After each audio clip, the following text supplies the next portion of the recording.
Hello दोस्तों, स्वागत है आप सभी का। आज जो हम कुंडली विश्लेषण कर रहे हैं, यहाँ पे जातक के दो प्रश्न थे। एक तो ये कि क्या नीलम धारण किया जा सकता है, और दूसरा उनकी बात ये थी कि अभी वो एक मैराइन नेवी के अंदर काम कर रहे हैं, या मर्चेंट नेवी कहते हैं जिसे हम, उसके अंदर वो काम कर रहे हैं और वो इस समय अपना प्रोफेशन चेंज करना चाह रहे हैं। ये दोनों चीज़ें क्यों हो रही हैं इसको देखेंगे। एक चीज़ और थी कि क्या घर के पास आके रह पाएंगे। तो चलिए इन सवालों के जवाब यहाँ खोजने का प्रयास करते हैं। ये जो लगन कुंडली है ये 9 नंबर से शुरू हो रही है। इस लगन कुंडली में सबसे पहली चीज़ जो ध्यान देने की है वो ये कि एक तो इसमें सूर्य जो कि भाग्य भाव 9th हाउस के लॉर्ड है वो उच्च के हो रहे हैं, और साथ ही साथ 5th हाउस के लॉर्ड मंगल के साथ युति बना रहे हैं, मंगल के ही घर में। ये एक पॉजिटिव कॉम्बिनेशन के तौर पे देखा जाएगा जो कि बुद्धि बल को बहुत ही अच्छे लेवल पे देगा। ठीक है। दूसरी इम्पॉर्टेंट चीज़ जो इस कुंडली के अंदर देखने को मिलती है वो ये कि इसमें बुध और शुक्र इनकी आपस में युति है जो कि एक अच्छे धन योग को बनाने का प्रयास करती है। ये जरूर है कि वो 6ठे भाव में है, कर्ज रोग रिपु ऋण के भाव में है। लेकिन एक चीज़ को ध्यान रखिएगा कि 2nd हाउस, 6th हाउस और 10th हाउस ये कहीं ना कहीं सपोर्ट कर रहे होते हैं आपके वेल्थ को। इस युति के ऊपर केतु की दृष्टि है, इस कारण से कई बार धन अर्जित तो होगा लेकिन अचानक से खर्च होने की संभावनाएं बनेंगी। इसी तरीके से इनके 10वें भाव में चंद्रमा शनि, गुरु चंद्रमा और शनि गुरु 3 ग्रहों की युति है। चंद्रमा जो है वो इस कुंडली में 8म भाव के स्वामी हैं जो कि कहीं ना कहीं चेंजेस को रिप्रेजेंट करते हैं, अचानक से आने वाले बदलाव को रिप्रेजेंट करते हैं, जल तत्व को भी रिप्रेजेंट करते हैं। दूसरा है शनि। शनि जो है वो 2nd हाउस और 3rd हाउस के लॉर्ड होके बैठे हैं। इसका मतलब है अचानक से अनसर्टेनिटी में फैमिली छूट सकती थी। ठीक है, क्योंकि शनि और चंद्रमा की युति थी। दूसरी चीज़ थी कि गुरु जो है वो इस कुंडली के अंदर पहला और साथ ही साथ 4थे भाव के स्वामी हैं। ठीक है, इसकी वजह से अनसर्टेनिटी एक तो खुद के या तो हेल्थ को लेके कह सकते हैं, पर्सनालिटी को लेके कह सकते हैं, और कहीं ना कहीं प्रॉपर्टी या घर बार के मैटर को लेके भी कह सकते हैं। ये तो ऊपर की एक चीज़ें हो गई। अब हम पहले ये देखते हैं कि इनका जो लगन है वो क्या मिल रहा है। तो आप अगर ध्यान से देखो तो इनको जो लगन मिला है वो 15 डिग्री पूर्वाषाढ़ा नक्षत्र पे मिला हुआ है। पूर्वाषाढ़ा नक्षत्र पे मिलने के कारण कहीं ना कहीं शुक्र जो है वो एक प्रोमिनेंट प्लैनेट बने हैं। सोचने का ढंग, विलासिता, टेक्सटाइल, ये सारी चीज़ें जो हैं कहीं ना कहीं उनके सोचने के ढंग में शामिल है। ये ग्रह इस कुंडली में 6ठे में बैठा है और साथ ही साथ 6ठे का स्वामी है, लाभ भाव का भी स्वामी है। अब यहाँ पे हम ये कह सकते हैं क्योंकि 1st हाउस में आने वाले नक्षत्र का स्वामी 6th हाउस में गया है, इस कारण से ज़िंदगी में कहीं ना कहीं संघर्ष लिखा हुआ है।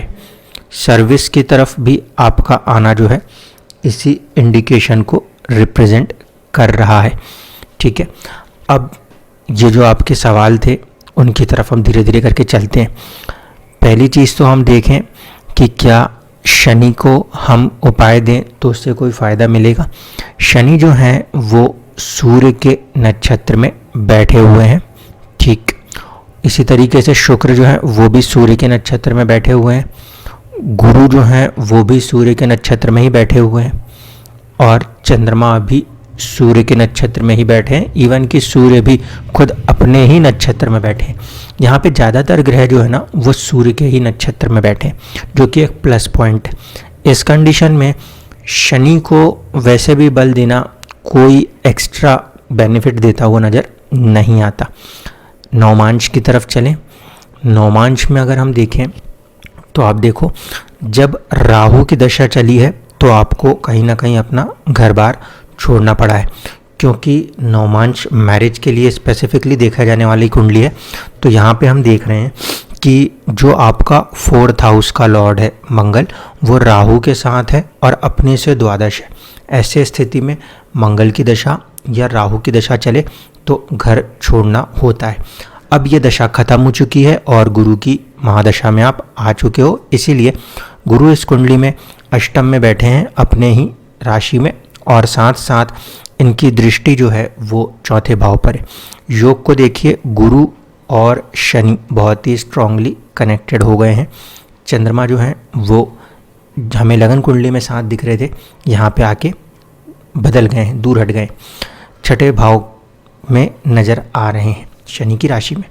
तो यहाँ पे एक चीज़ तो क्लियर हो गई है कि राहु की दशा के कारण दूर हटना था। दूसरी चीज़, गुरु की दशा है, गुरु जो है वो देख रहे हैं चौथे भाव को, इसीलिए वापस आने की चाहत जो है वो काफ़ी ज़्यादा प्रबल है।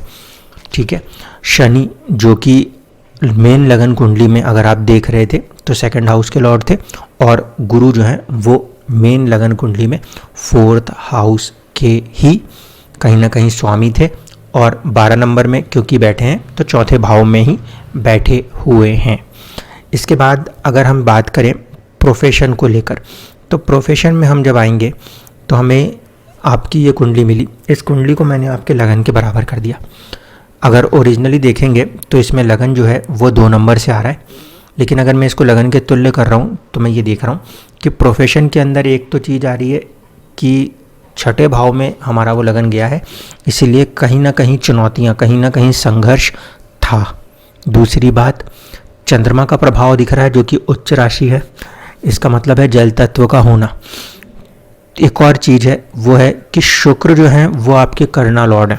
ठीक है, शुक्र क्योंकि आपके कर्णा लॉर्ड हैं, इस कारण से प्रोफेशन में कहीं ना कहीं उसका तत्व भी झलकता हुआ नज़र आता है।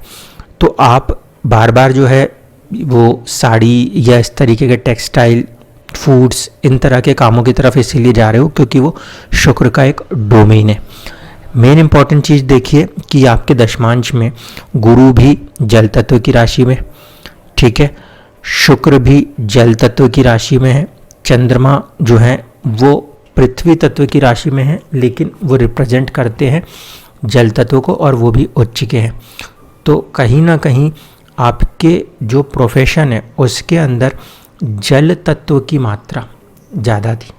ये कारण भी रहा कि आप जो हैं कहीं ना कहीं इस समय समंदर में जो कार्य है आपको करने को मिला। इसके पहले जो आपने कुछ कार्य किए उसको अगर हम देखने की कोशिश करें तो गुरु की दृष्टि जो है वो शुक्र के ऊपर है। ठीक है, गुरु की दृष्टि शुक्र के ऊपर होना ये कहीं ना कहीं आपको टीचिंग के प्रोफेशन के साथ जोड़ता था। चंद्रमा जो है वो 10th हाउस में बैठे हैं, इसलिए एक लेवल ऑफ अनसर्टेनिटी प्रोफेशन के अंदर हमेशा रही। कभी आपने टीचिंग में या कोचिंग के प्रोफेशन को किया, कभी आपने फूड बिजनेसेस को किया। तो फूड वाला क्या है, क्योंकि 2nd हाउस का जो लॉर्ड है वो भी कहीं ना कहीं कनेक्ट हो रहा है आपके 10th हाउस में, इसलिए ये चीज़ भी पॉसिबल थी। और वीनस खुद भी, वीनस और मून खुद भी फूड के बिजनेसेस को रिप्रेजेंट करते हैं। तो मेन कंडीशन यहाँ पे जो आपको ध्यान रखनी है वो ये कि इस फॉर्मेशन के अंदर पॉसिबिलिटी है रिटर्न बैक की, बट नीलम यूज़ नहीं हो सकता क्योंकि वो योगिक प्लैनेट सन का टोटली अपोजिट अवयोगी पॉइंट है। ऐसी कंडीशन में शनि को बल देने का कार्य करने में कहीं ना कहीं आप बेवजह परेशान होते हुए नजर आएंगे। अवयोगिक ग्रह शनि जो है उसकी दृष्टि आपके चौथे भाव के ऊपर लगन कुंडली में है। ठीक है, इस कारण से कहीं ना कहीं दूर रखने का कार्य शनि करते रहेंगे। और अगर आप यहाँ पे नीलम धारण करते हैं, शनि को और ज़्यादा बल देने का प्रयास करते हैं, तो वो घर के पास ले जाने के बजाय घर से दूर रखने का ज़्यादा प्रयास करते हुए नज़र आएंगे। केतु वैसे भी 2nd हाउस में मौजूद है। केतु का 2nd हाउस में होना भी कहीं ना कहीं दूर हट के ही एक अच्छी सफलता रिप्रेजेंट करता है। इस समय आपके इस जन्मकालीन केतु के ऊपर से शनि का गोचर है, जो कि फील्ड को चेंज करना बताता है। इसीलिए इस समय आप अपने फील्ड को चेंज करने का प्रयास कर रहे हैं। दूर रहते हुए कार्य करेंगे वो बहुत अच्छी बात है। दूसरा तरीका ये हो सकता है कि वाटर जल तत्व से जुड़े हुए बिजनेसेस के साथ कोई कार्य चालू कर दीजिए। ये सेकंड पॉसिबिलिटी बनती है नवमांश में, क्योंकि गुरु जो कि अष्टम में बैठे हुए दिख रहे थे वो आपको लगन कुंडली में देखें तो 12 नंबर चौथे ही भाव में बैठे हैं। इसलिए अगर घर के पास भी आना चाहें तो वहाँ आके भी आप जो पानी से जुड़े हुए कार्य हैं उसको कर सकते हैं। काम को आपको अपने नाम से नहीं करना, क्योंकि आपका शुक्र जो है वो छठे भाव में बैठा है, जो कि सर्विस को रिप्रेजेंट करता है। इसीलिए कहीं ना कहीं आपको किसी भी तरीके से सर्विस के साथ जुड़ के ही कार्य को करना है। इस बात को हमेशा ध्यान रखिएगा। धन्यवाद।